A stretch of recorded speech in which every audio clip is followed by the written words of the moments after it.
성도 여러분들 안녕하십니까?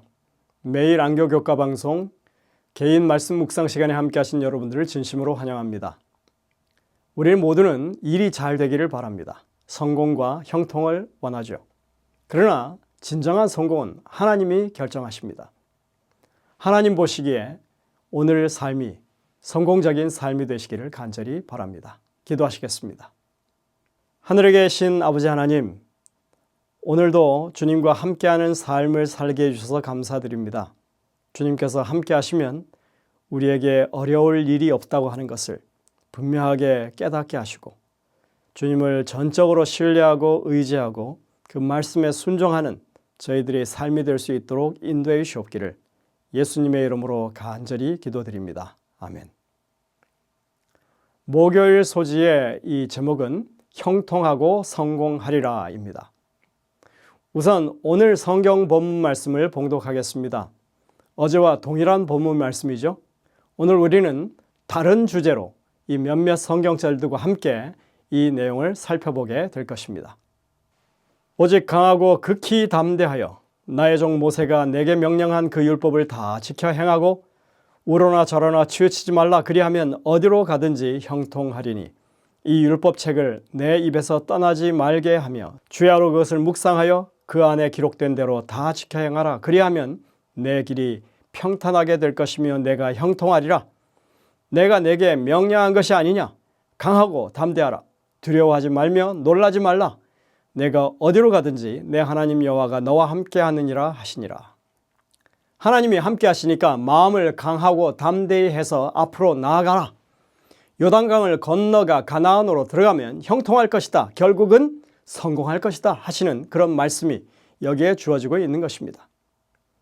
하나님께서 말씀하시는 형통하고 성공한다고 하는 것은 도대체 무슨 뜻으로 하시는 말씀일까요? 교과에서는 여호수아 1장 8절에 나오는 형통과 성공이라고 하는 두 히브리 단어를 소개하고 있습니다.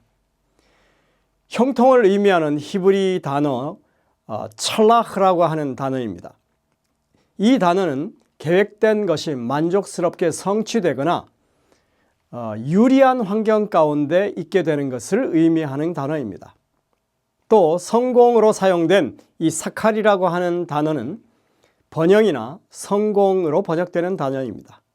하지만 신중하게 행하거나 또는 지혜롭게 행한다고 하는 의미이기도 합니다. 이 두 단어는 비슷한 의미로 쓰이고 있죠. 이 단어는 욥기나 잠언이나 시편에 자주 등장하면서 성공이라고 하는 개념이 하나님을 경외하고 그분의 말씀을 순종함으로 지혜롭게 행동하는 것과 밀접하게 연결되어 있다고 하는 것을 말해주고 있습니다. 창세기 24장 40절에 이렇게 말씀하죠. 주인이 내게 이르되 내가 섬기는 여호와께서 그의 사자를 너와 함께 보내어 내게 평탄한, 여기 평탄은 찰락입니다.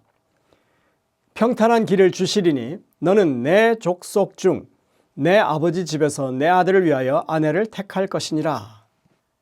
아브라함이 그 종 엘리에셀에게 한 말입니다. 아브라함이 그 아들 이삭의 배필을 구하기 위해서 자신의 아비 집으로 늙은 종 엘리에셀을 보내며 했던 말이 바로 이 말이죠. 하나님께서 그의 사자를 함께 보내실 것이기 때문에 그의 길이 형통할 것이라고 말하죠. 즉 이삭의 아내를 찾는 일이 만족스럽게 이루어지도록 하실 것이라고 하는 의미입니다. 아브라함의 믿음은 정말로 하나님의 인도하심이 늘 함께 하신다는 믿음이었음을 보여주는 것입니다. 창세기 24장 7절에서도 보면 하늘의 하나님 여호와께서 나를 내 아버지 집과 내 고향 땅에서 떠나게 하시고 내게 말씀하시며 내게 맹세하여 이르시기를 이 땅을 내 씨에게 주리라 하셨으니 그가 그 사자를 너보다 앞서 보내실지라 내가 거기서 내 아들을 위하여 아내를 택할지니라. 하나님께서 그 종을 먼저 보내서 그렇게 함께 하신다. 아브라함의 형통에는 이런 비밀이 있었던 것입니다. 하나님이 늘 함께 하신다는 믿음, 며느리를 찾는 일에서 종을 보낼 때에도 이 동일한 믿음을 실어서 함께 보내는 그런 그의 이 믿음의 비결이 있었던 것입니다. 여기서 성공이라고 하는 것은 물질적인 번영을 의미하는 것은 아니지만 그것을 배제하지는 않습니다. 이 성공은 하나님이 창조하신 세계의 근본에 자리 잡고 있고 그분의 율법을 통해서 나타나는 영적인 가치와 원칙과 조화를 이루는 그런 상태로 보아야 하는 것입니다. 그러나 하나님이 형통케 하시는 일에 모든 것이 다 좋은 경험만 있는 것은 아닙니다. 때로는 희생과 고통이 수반되는 그런 일이 될 수도 있습니다. 이사야 53장 10절이 그런 경우죠. 여호와께서 그에게 상함을 받게 하시기를 원하사 질고를 당하게 하셨은즉 그의 영혼을 속건제물로 드리기에 이르면 그 씨, 후손입니다. 그 씨를 보게 되며 그의 날은 길 것이요 또 그의 손으로 여호와께서 기뻐하시는 뜻을 성취, 찰락하리로다. 고난받는 종, 즉 메시아의 고난을 예언한 이 말씀 속에서 하나님이 기뻐하시는 뜻을 성취, 찰락, 형통케 하시는 이 그리스도는 질고를 당하고 그리고 상함을 받는 고난과 죽음의 길을 걸어야 했던 것입니다. 하나님의 형통은 인간이 생각하는 형통과는 다릅니다. 때로는 하나님의 형통을 위해서 인간의 형통을 포기해야 할 때도 있다는 것입니다. 우리는 꼭 그것을 명심해야 합니다. 이 본문에서 형통과 성공의 비결은 분명하게 제시되어 있습니다. 그것은 하나님의 율법에 전적으로 순종하는 것이 그 조건으로 제시되고 있는 것입니다. 나의 종 모세가 내게 명령한 그 율법을 다 지켜 행하고 우러나 저러나 치우치지 말라. 이 율법책을 내 입에서 떠나게 말게 하며 주야로 그것을 묵상하여 그 안에서 기록된 대로 다 지켜 행하라. 어제 우리가 봤듯이 이 본문에서 두 가지 중요한 것을 말하고 있죠. 하나님과의 동행 그리고 율법에 대한 순종입니다. 그것은 하나님의 백성이 행복한 삶, 성공적인 삶을 살 수 있는 길인 것입니다. 이것이 성경이 가르쳐주는 이 구원의 삶이라고 하는 것을 말합니다. 우리가 시편 1편 1절부터 3절에도 이와 같은 원칙을 볼 수 있죠. 복 있는 사람은 악인들의 꾀를 따르지 아니하며 죄인들의 길에 서지 아니하며 오만한 자들의 자리에 앉지 아니하고 오직 여호와의 율법을 즐거워하여 그의 율법을 주야로 묵상하는도다. 그는 시냇가에 심은 나무가 철을 따라 열매를 맺으며 그 잎사귀가 마르지 아니함 같으니 그가 하는 모든 일이 다 형통하리로다. 찰락. 오직 여호와의 율법을 즐거워하여 그의 율법을 주야로 묵상한다고 하는 것 정말 얼마나 의미심장한 표현입니까? 하나님의 뜻을 따르는 것이 즐거움이라고 말합니다. 율법을 묵상하는 것이 전혀 부담스럽지 않고 행복한 일이라고 말하고 있습니다. 이것이 성령이 역사하시는 사람의 속에서 일어나는 일입니다. 실제로 하나님의 약속을 신뢰하는 것, 특히 오직 믿음으로 구원받는다고 하는 그 약속과 그분의 율법에 대한 순종은 상반되는 개념이 아닙니다. 그 둘은 동전의 양면과 같은 것이라고 했죠. 로마서 3장 11절에 분명히 말합니다. 그런즉 우리가 믿음으로 말미암아 율법을 폐하느냐? 그럴 수 없느니라. 도리어 율법을 굳게 세우느니라 했습니다.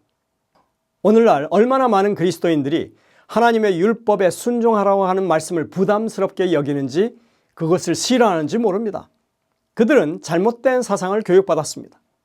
율법에 순종하는 것 자체를 율법주의라고 여깁니다. 십자가에서 율법을 폐했다고 생각하는 것입니다. 성경이 전혀 가르치지 않는 것을 그렇게 믿고 살고 있습니다. 십계명의 다른 계명들은 다 그것을 지켜야 한다고 생각하면서 안식일 계명만 나오면 마음문을 닫아버립니다. 잘못된 교육의 효과가 그렇게 드러나고 있는 것입니다. 우리를 위한 예수님의 속죄와 대속적 죽으심에 대한 믿음을 하나님의 율법에 순종하는 것과 대립되는 것으로 보는 것은 아주 거짓되고 위험한 이분법입니다. 율법의 역할을 피상적으로 이해할 때 율법과 은혜를 반대되는 개념으로 오해하게 되어 있습니다. 하지만 율법과 은혜는 항상 함께하는 것입니다. 성경적으로 너무나 명확한 원칙인데 우리가 대하는 이 기독교의 실상은 그렇지 않습니다. 그렇다면 우리는 어떻게 그런 일에 대처해야 할까요? 그게 아니라고 논리를 세워서 우격다짐으로 그들을 이겨야겠습니까? 구약의 저자들은 율법을 매우 귀중하게 생각했고 그것을 기쁨의 원천으로 여겼다라고 말하고 있습니다. 율법을 올바르게 바라보고 우리가 사용한다면 율법은 인간의 죄악과 그리스도의 의가 필요하다고 하는 것을 깊이 이해하게 만들어 줄 것입니다. 오늘날 우리에게 필요한 것은 논쟁이나 변증이 아니라 하나님의 율법을 주야로 묵상하는 모본인 것입니다. 율법에 순종하며 사는 삶이 그리스도인으로서 형통한 삶이라고 하는 것을 보여주는 것입니다. 우리 스스로 율법에 순종하는 삶으로서 형통과 성공을 경험하지 못하면서 논리로 설득하려고 하는 것은 포스트 모더니즘 시대에는 더 이상 통하지 않는 방법입니다. 하나님과 동행하는 삶의 행복과 기쁨을 우리가 맛보고 그것을 보여야 합니다. 안식일이 우리에게 얼마나 큰 평안과 위안을 주는 것인지 그들이 마음으로 느낄 수 있도록 우리 삶이 그런 모본을 끼쳐야 하는 것입니다. 영감의 교훈에 여호수아가 형통한 비결에 대해서 이렇게 말합니다. 여호와께서는 율법책에 대하여 여호수아에게 명령하셨다. 주야로 그것을 묵상하여 그 가운데 기록된 대로 다 지켜 행하라. 그리하면 내 길이 평탄하게 될 것이라 내가 형통하리라. 여호수아는 모세의 기록들을 온 이스라엘에게 가르쳐야 하였다. 모세에 명한 것은 여호수아가 이스라엘 온 회중과 여인과 아이들과 그들 중에 동거하는 객들 앞에 낭독하지 아니한 말이 하나도 없었더라. 선지자왕 465쪽에. 먼저 행하라고 하죠. 그리고 그것을 가르치라고 합니다. 모든 것을. 그러니 여러분들 논리가 아닌 삶의 논리로 해야 하는 것입니다.